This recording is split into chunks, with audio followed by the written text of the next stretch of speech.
करता हूँ इसके ऊपर।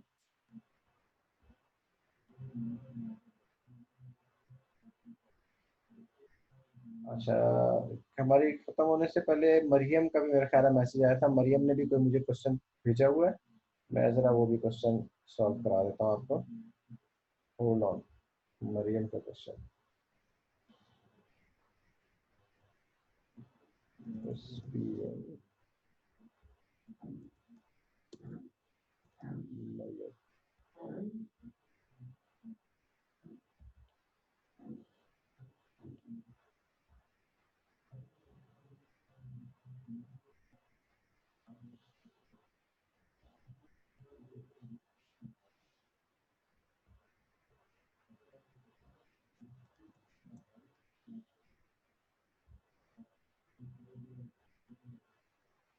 मरियम, आपका क्वेश्चन मेरे पास ईमेल में अपीयर नहीं हो रहा, आपने ईमेल भेजी थी क्वेश्चन की?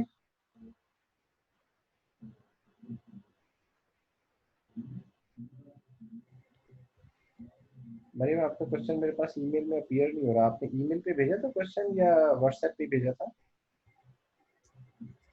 आपको मैंने अनम्यूट सर कर दिया। सर मैंने किया, ईमेल पे भेजा, मैंने अपनी आपको ईमेल आईडी अभी चैट बॉक्स में सेंड किया, आप देख लें। अच्छा, मैं चेक कर लेता हूँ। अभी एक अभी सेंड किया और एक कुछ दिन पहले 2 मैंने क्वेश्चंस आपको सेंड किए थे ईमेल पे। अभी भेजा है आपने? अच्छा, मैं वो भी चेक कर लेता हूँ। 2 दिन पहले भी आपने भेजा है? जी सर।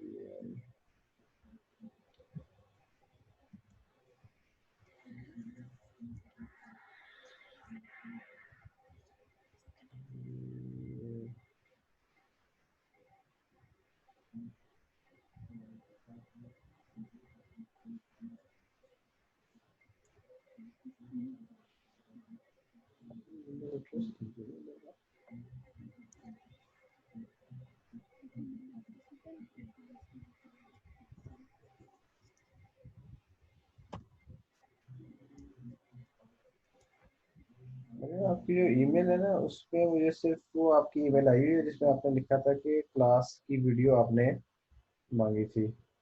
इसके सर अलावा मैं आपको व्हाट्सएप पे शेयर कर दूं? व्हाट्सएप पे फिर मैं इधर क्लास में कैसे शेयर करूंगा ना? अच्छा, वो वैसे वो भी शेयर हो सकता है क्लास में, आप व्हाट्सएप पे भेजें, मैं भी करता हूँ उसको। ग्रुप में भेजें था क्वेश्चन। Yes sir.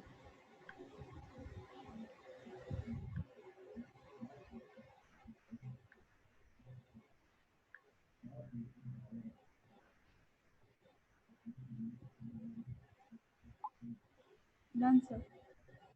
आ गया।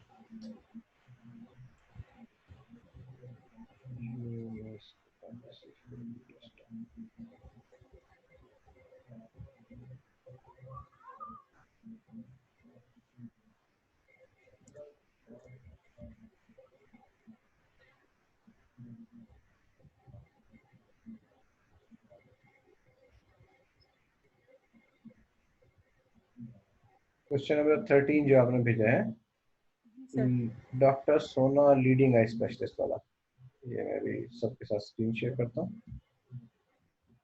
डॉक्टर सोना,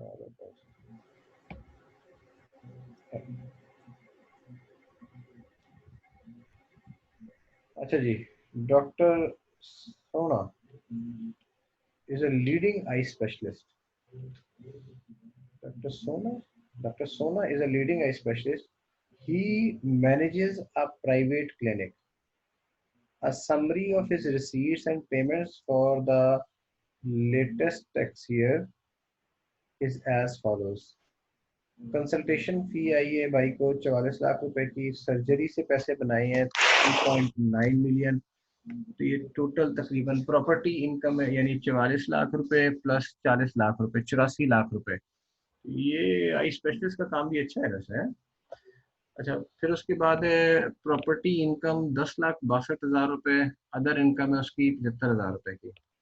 पेमेंट्स उसने की है, रेंट ऑफ क्लिनिक 3 लाख रुपए का, हाउस होल्ड एक्सपेंसेस 19,60,000 रुपए, परचेज ऑफ मोटर का 6,40,000 रुपए, सर्जिकल इक्विपमेंट 5 लाख रुपए, सैलरी टू असिस्टेंट 1,80,000 रुपए, क्लिनिक रनिंग एक्सपेंसेस 2,40,000 रुपए, कार एक्सपेंसेस 2 लाख रुपए, डोनेशन 3 लाख रुपए के। फिर कहता है notes to the receipt and payments are presented below. Doctor Sona owns a commercial building which he has rented out, detail of premises are as follows. Rent for the year 8,70,000 रुपए, non adjustable security deposit receive from a new tenant 7 lakh रुपए, paid to the old tenant 5 lakh रुपए, property tax on building 8,000 रुपए, net receipts 10,62,000 रुपए. The amount was received for writing an article in an international magazine on World Health Day. Number 2, अच्छा ये उसने property income की detail दे दी, नीचे अदर इनकम की डिटेल दे दी. फिर कहता है 60% of motor car expenses are incurred in connection with his personal use. Donation was given to a government medical college for upgrading his library. Depreciation motor car surgical equipment the third schedule is 96,000 रुपए और 75,000 रुपए. आसान सवाल है वैसे तो, इसमें कोई इतना इशू तो नहीं होना चाहिए, लेकिन मैं आपको एक्सप्लेन कर देता हूँ फिर भी. देखें इसके अंदर consultation fee, income from surgery, ये तो इनकम फ्रॉम बिजनेस हो गए, ठीक है. अब जो इनकम फ्रॉम बिजनेस है उसमें से आपको एक्सपेंसेस कौन कौन से अलाउ है, रेंट ऑफ क्लिनिक को माइनस कर सकता है यहाँ से.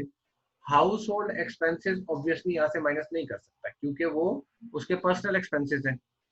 परचेज ऑफ मोटर कार, उसने 6,40,000 रुपए की गाड़ी खरीदी है, लेकिन गाड़ी के ऊपर आपको एक्सपेंस तो नहीं मिलता, गाड़ी के ऊपर डेप्रिसिएशन मिलती है. डेप्रिसिएशन उसने नीचे दी हुई है 96,000 रुपीज की, ठीक है. उसके बाद कहता है सर्जिकल इक्विपमेंट लिए 5 लाख रुपए की, वो भी आपको एज एन एक्सपेंस नहीं मिलते, उसके ऊपर डेप्रिसिएशन मिलती है 75,000 की, तो ये डेप्रिसिएशन माइनस कर देंगे आप. सैलरी टू असिस्टेंट, ये पूरा एक्सपेंस आपको मिल जाएगा 1,80,000 रुपए का. क्लीनिंग रनिंग एक्सपेंसेस 2,40,000 रुपए की, ये भी आपको पूरे मिल जाएंगे. कार एक्सपेंसेस 2 लाख रुपए के कार एक्सपेंसेस है. नीचे वो कहता है 60% जो है उसने पर्सनल यूज के लिए किए थे, तो 2 लाख कार के 2 लाख के पूरे एक्सपेंसेस अलाउ नहीं होंगे, बल्कि 40% अलाउ होंगे, 80,000 रुपए का ये एक्सपेंस आपको मिल जाएगा. डोनेशन वो कहता है कि गवर्नमेंट को मेडिकल कॉलेज दी है तो उसके ऊपर भी आपको, गवर्नमेंट मेडिकल कॉलेज को अगर आप डोनेशन देते हैं तो आपको टैक्स क्रेडिट मिल जाएगा, ठीक है. तो इसको आप एंड पे जाके टैक्स लायबिलिटी के अगेंस्ट एडजस्ट कर लेंगे. उसके बाद कहता है कि डॉक्टर सोना जो है ये एक कमर्शियल बिल्डिंग भी ओन करता है, ठीक है, जो उसने रेंट आउट की हुई है.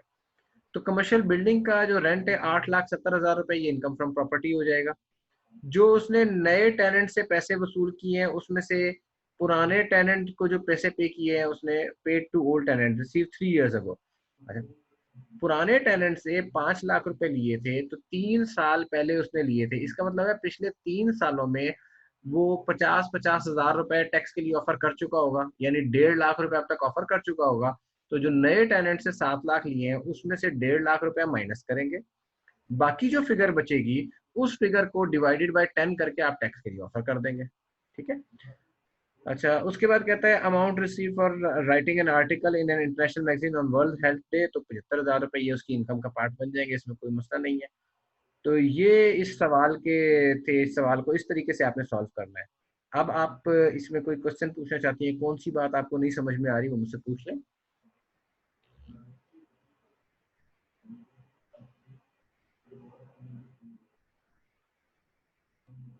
Maryam, Mariam are you in class?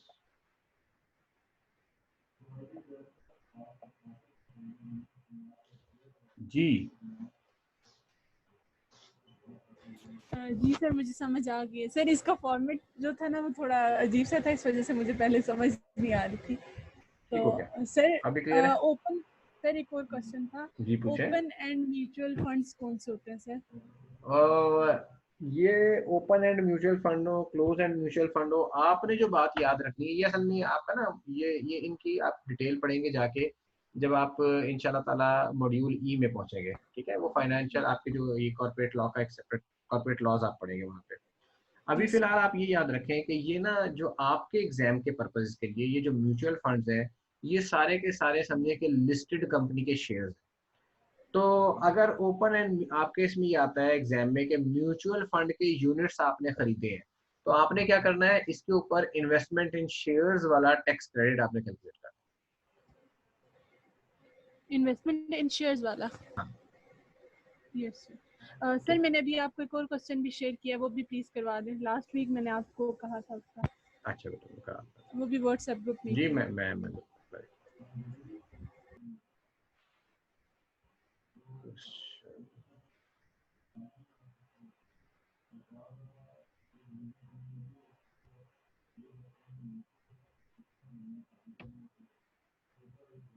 अच्छा, ये क्वेश्चन मैं आपको करा देता हूँ, ये मैं सबके साथ शेयर करता हूँ.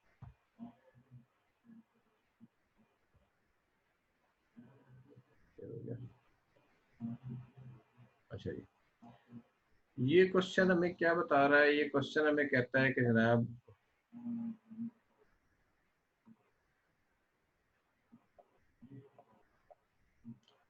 Mr. E and F are sharing profits as 1:1, यानी बराबर बराबर का शेयर हो गया इन अ शॉप रन बाय देम। इसका मतलब एसोसिएशन ऑफ पर्सन बन गई। फिर कहता है taxable income of AOP for the year is 8 lakh रुपए। टैक्सेबल इनकम है 8 लाख रुपए। Mister E and F has also provided the following details which do not relate to the shop run. यानी 8 लाख रुपए की एओपी की इनकम है, तो इसका मतलब है दोनों का बराबर बराबर है, तो शेयर फ्रॉम एओपी दोनों का कितना हो जाएगा? 4 लाख रुपए एक का हो जाएगा, 4 लाख रुपए दूसरे का हो जाएगा। अब ई और एफ की इसके अलावा भी आमदनी है। ई को जो पैसे मिल रहे हैं, एक 7 लाख रुपए वो बिजनेस से अर्न कर रहे हैं, 2.5 लाख रुपए उसे सैलरी मिल रही है as a full time teacher, ज़कात उसने पे की है 3,000 रुपए की, टैक्स डिडक्टेड है एम्प्लॉयर ने 2,000 रुपए का, चैरिटेबल डोनेशन उसने दी है 20,000 रुपए की, इन्वेस्टमेंट इन शेयर कोई नहीं है। तो कहता है ई की टैक्स लायबिलिटी कैलकुलेट करें, फिर एफ की इन्फॉर्मेशन दी। अच्छा, पहले मैं एफ का बता देता हूँ। एफ का काम जरा आसान है। एफ का काम ये है कि 5,50,000 रुपए की उसकी बिजनेस इनकम है। अच्छा, आपने साथ ये पढ़ा था कि अगर किसी का शेयर फ्रॉम एओपी हो तो रेट पर्पसेस के लिए उस शेयर को आपने ऐड करना होता है। तो आपने क्या करना है, 5,50,000 में जो शेयर फ्रॉम एओपी है 4 लाख रुपया, उसको ऐड कर देंगे, तो टोटल आमदनी हो जाएगी 9,50,000 रुपए। इस 9,50,000 रुपए के ऊपर आपने टैक्स लाइबिलिटी कैलकुलेट करना। ठीक है, जब 9,50,000 रुपए के ऊपर आप टैक्स लाइबिलिटी कैलकुलेट करेंगे, तो उस टैक्स लाइबिलिटी में से फिर आपने तो टोटल टैक्स लाइबिलिटी आएगी 9,50,000 रुपए के ऊपर। फिर उसमें उससे वर्कआउट करनी है कितनी लाइबिलिटी रिलेट करती है इनकम फ्रॉम बिजनेस से और कितनी रिलेट करती है शेयर फ्रॉम ईओपी से। वो आपको याद है, वो A divide by B multiply by C के फॉर्मूले से आप करेंगे। फिर जो लाइबिलिटी रिलेट करती होगी इनकम फ्रॉम बिजनेस में से, उस लाइबिलिटी के अगेंस्ट आप टैक्स क्रेडिट भी कैलकुलेट कर लेंगे। ठीक है, तो ये टैक्स क्रेडिट जो है ना, अच्छा यहाँ पर, अच्छा यहाँ एक और भी चीज के अंदर रहेगी, जक़ात भी उसने पे की हुई है, तो जक़ात को भी पहले आपने इनकम में से एडजस्ट करना है। ठीक है, अच्छा, और इन्वेस्टमेंट इन शेयर्स का जब टैक्स क्रेडिट कैलकुलेट करना है 35,000 रुपीज, तो इसके क्रेडिट के कैलकुलेट करने के लिए भी जो फार्मूला लेना है, A divide by B multiply by C, उस फार्मूले में टैक्सेबल इनकम 9.5 लाख रुपए लेनी है, और उस फार्मूले में टैक्स लायबिलिटी वो लेनी है जो 9.5 लाख रुपए के हिसाब से है। ठीक है, तो ए डिवाइडेड बाय बी में 9.5 लाख रुपए के हिसाब से इनकम लेनी है और उसके मुताबिक टैक्स लायबिलिटी लेनी है, ताकि टैक्स क्रेडिट की जो कैलकुलेशन है वो रेट सही वाला रेट अप्लाई हो सके। तो ये आपने एफ के साथ करना है। एफ की बात समझ में आई है आपको? चैट बॉक्स में लिख दें, अगर कोई नहीं समझ में आई तो फिर एक्सप्लेन करता हूँ।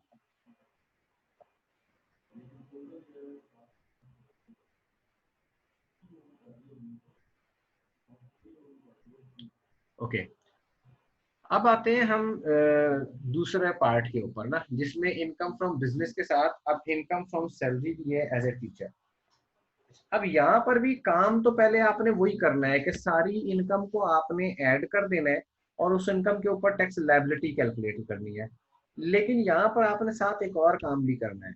आपने यहाँ पर शेयर फ्रॉम एओपी से रिलेटेड टैक्स लायबिलिटी को अलग, यानी पहले आप क्या करेंगे, 7 लाख प्लस 4 लाख रुपए प्लस 2.5 लाख रुपए, ये सारा कुछ करके और इसमें से ज़कात माइनस करके, तो आपके पास जो आ जाएगी इनकम, वो टैक्सेबल इनकम टोटल आ जाएगी। लेकिन उस टैक्सेबल इनकम को टैक्स लायबिलिटी कैलकुलेट कर लेंगे। फिर आपने अलग करना है कि इसमें शेयर फ्रॉम ईओपी की कितनी टैक्स लायबिलिटी है, और उसी में से आपने अलग करना है सैलरी के ऊपर टैक्स लायबिलिटी कितनी है। क्योंकि जब as a full time teacher salary के ऊपर टैक्स लायबिलिटी आती है, तो उसमें से आपको याद होगा कि हमने कहा था कि 25% रिडक्शन मिलती है, तो वो भी आपको अलग करना जरूरी है। यानी यहाँ पर आपको इनको दोनों को अलग अलग करना पड़ेगा। जी सर मेरे हम क्वेश्चन, लोग पहले उनको अलग करके नहीं ले सकते उनकी टैक्स लायबिलिटी? नहीं पहले आपने एक, उससे फिर रेट देखें। अगर फर्ज किया, अभी ये तो फिगर ज्यादा है ना, अगर तीनों 2.5 लाख रुपए हो और तीनों की अलग अलग लाइबिलिटी कैलकुलेट करें, तो लाइबिलिटी कितनी आएगी? 0, क्योंकि 2.5 लाख रुपए के ऊपर तो टैक्स ही कोई नहीं होता। तो इसलिए पहले उनको इकट्ठा करके इकट्ठी टैक्स लाइबिलिटी करते हैं, फिर टैक्स लाइबिलिटी को on the basis of income prorate कर देते हैं कि भाई इसका कितना हिस्सा है, इसका कितना हिस्सा है, इसका कितना हिस्सा है। सर ये divided by tax liability divided by total income, जी बिल्कुल मल्टीप्लाई बाय इनकम फ्रॉम, बिल्कुल यस बिल्कुल बिल्कुल। ठीक है, यस अभी क्लियर हो गया सवाल आपको? सर। फिर जो हमारे पास टैक्स लायबिलिटी आएगी सैलरी की, उसका 25% हम लोगों ने टैक्स लायबिलिटी में से जी लेस बिल्कुल, करना सैलरी वाला जो आएगा उसमें से आपने 25%। है। Okay sir, thank you sir. ठीक है, ओके, थैंक यू। किसी ने कोई और क्वेश्चन पूछना है? ओके, अच्छा, न्यूमेरिकल के ऊपर आप लोग अपनी प्रैक्टिस जारी रखें और कोशिश करें ओवर द वीकेंड आप जो न्यूमेरिकल सॉल्व कर सकते हैं वो करें। मंडे से मेरा ख्याल है कि अब हम सेल्स टैक्स के बारे में आगाज़ कर दें। हाउएवर आप लोग अगर दरमियान में कोई न्यूमेरिकल आएगा तो क्लास के एंड पर मैं वो न्यूमेरिकल आपको करवा दिया करूँगा। आइंदा से पहले मैं सेल्स टैक्स पढ़ाऊँगा और सेल्स टैक्स के बाद लास्ट कोशिश करेंगे 10-15 मिनट्स में आपको मैं न्यूमेरिकल भी करा दूँ। जी सर, क्वेश्चन पूछें। सर जो प्योरली थ्योरेटिकल चैप्टर्स है ना, उनके अलावा जो चैप्टर्स है आप मार्क करवा देंगे? वो भी आपने कहा था आप एंड में कराएंगे, तो एक एंड दो में दिन बाद करवाऊंगा करवा देंगे आप? मैं सर वो आपको लेट नहीं हो जाएगा? नहीं, अभी तो एग्जाम में 2 महीने बाकी है। सही है। और एक सर दस मैंने ये पूछना था कि जी सर, हाँ बोलें। सर अगर राइस से प्रैक्टिस करें तो काफ़ी है या पेटी वाला से करना ज़रूरी है? नहीं, एक कोई किताब से कर लें, बाकी ये कि आई कैप की बुक से कर लें और एक राइस की ले लें, पेटी वाला की ले लें, साइनॉप्सिस से ले लें। ठीक है सर, राइस तो है मेरे पास, लेकिन पेटी वाला की लेने की ज़रूरत है या नहीं? नहीं, it is not necessary if you are satisfied. अगर आपको राइस से समझ में आ गई ये चीज़ें तो फिर ज़रूरत नहीं है आपको पेटी वाला भी। आपने एक किताब यूजुअली सही है। काफ़ी होती है। आपने एक ही पेपर तो नहीं देना ना, बाकी भी पेपर्स देने हैं। तो एक ही पेपर पे यस सर। सारी किताबें और टाइम लगा देंगे तो फिर बाकी पेपर्स नहीं कर पाएंगे। तो एक किताब इज़ यूजुअली गुड इनफ, एक अच्छी किताब। ठीक है, सही सर। ठीक है। और सर थोड़ा सा वेटेज का बता देंगे सर? मतलब वो तो पता है सेल्स टैक्स और वो पहले 3 चैप्टर्स और उसमें से, लेकिन सर जो बीच वाले चैप्टर्स है उसमें बता सकते हैं आप थोड़ा कि कौन से पे ज्यादा फोकस करना है? उसमें एग्जामिनर जो है ना, कोई इस तरह नहीं करता कि वो चेंज करता रहता है। ठीक है, यानी आपके जब सही हमारे पास एग्जाम के लिए पेपर बनते हैं या पेपर्स बनाए जाते हैं तो कोशिश ये होती है कि एक तो ये कि जो सवाल पिछली अटेम्प्ट में आया है ना, उस सवाल को या तो अगर वो पहले पिछले अटेम्प्ट में बहुत डिटेल से आ गया, ठीक है, तो फिर ये किया जाता है कि उसको या तो बिल्कुल इग्नोर कर दिया जाता है या उस टॉपिक को थोड़ा सा छोटा करके पूछ लिया जाता है, ताकि ये ना हो कि स्टूडेंट्स जो है वो सेलेक्टिव स्टडी करें और पिछले जितने टॉपिक्स आए हैं सारों को छोड़ दें। तो वो पिछले उसमें से भी सवाल पूछे जाते हैं। इसको यानी कोशिश ये की जाती है कि पेपर जो है ना वो प्रिडिक्टेबल ना हो। तो मुख्तलिफ चैप्टर से ना जो मोटी मोटी बाइफर्केशन तो ठीक है, लेकिन हो सकता है आज इस दफ़ा एक चैप्टर से सवाल आ जाए, अगली दफ़ा दूसरे से सवाल आ जाए। उसकी कोई आई कैप की कोई लिमिट्स नहीं है कि किस चैप्टर से ज़्यादा पूछेगा, किस चैप्टर से कम पूछेगा। सही है। और सर एक और चीज बस लास्ट ये कहना था कि सर वो जो फॉर्मेट होता है ना वो बता दीजिएगा। किस चीज़ का फॉर्मेट? सर वो जो न्यूमेरिकल आंसर जब लिखते हैं तो जो फॉर्मेट होता है कि पहले मतलब जो हेड्स हैं और टैक्स लायबिलिटी है उसमें। अच्छा, वो असल न्यूमेरिकल का ना आप देखेंगे, आपने मुख्तलिफ अगर क्वेश्चंस को सॉल्व करें ना तो आपको पता लगेगा कि न्यूमेरिकल का कोई ख़ास कोई सेट पैटर्न फॉर्मेट आप नहीं बना सकते, क्योंकि ये तो टैक्स लॉ है। और यहाँ पर जैसे एक आप अगर अकाउंटिंग करते हैं ना तो अकाउंटिंग में तो एक बैलेंस शीट होती है, बैलेंस शीट का एक खास फॉर्मेट होता है। तो यहाँ पर कोई खास फॉर्मेट नहीं है। हाँ, ये ज़रूर है कि आपने हर सोर्स ऑफ इनकम को अलग अलग रखना ज़रूरी है, उसकी अलग अलग इनकम, टैक्सेबल इनकम आइडेंटिफाई करनी ज़रूरी है। फिर एनटीआर इनकम को आपने इकट्ठा कर देना है और एफटीआर को आपने सेपरेट कर देना है। इतना ही फॉर्मेट है, इससे ज्यादा कोई सही। फॉर्मेट बनाना जो है ना वो फिर आपको के लिए एग्जाम में जब क्योंकि एग्जामिनर टेक्स्ट में सवाल इस तरह से आते हैं कि आपको फॉर्मेट में अगर आप चले जाएं तो हो सकता है आपके फॉर्मेट उस सवाल पे फिट ही ना बैठे। तो इसमें वो फॉर्मेट वाली चीजें नहीं है उस तरह से। सही, ठीक है सर। हाँ, एक मोटा सा फॉर्मेट ये है कि सैलरी के क्वेश्चन में जैसे मैंने आपने देखा होगा, मैं एक्सेल शीट में जो आप लोगों को भेजता हूँ सोल्यूशन, तो उसमें क्या करता हूँ मैं पहले 3 कॉलम बना देता हूँ। एक कॉलम के अंदर मैं लिख देता हूँ कि जनाब ये टोटल इनकम है, दूसरे में एग्जेम्प्ट और तीसरे में टैक्सेबल। ये एक छोटा सा, अगर आप इसे फॉर्मेट कहते हैं तो ये फॉर्मेट एक आप यूज कर सकते हैं। ठीक है, सही sir, thank you sir. Thank you.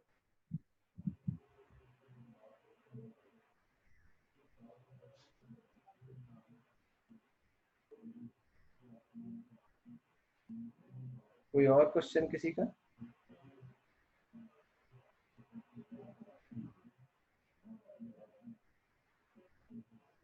कोई क्वेश्चन नहीं है? Okay, thank you very much. फिर इंशाल्लाह ताला आपसे मंडे को मुलाकात होगी, और मंडे को हम इंशाल्लाह ताला मॉर्निंग में सेल्स टैक्स डिस्कस करेंगे। अल्लाह हाफिज़।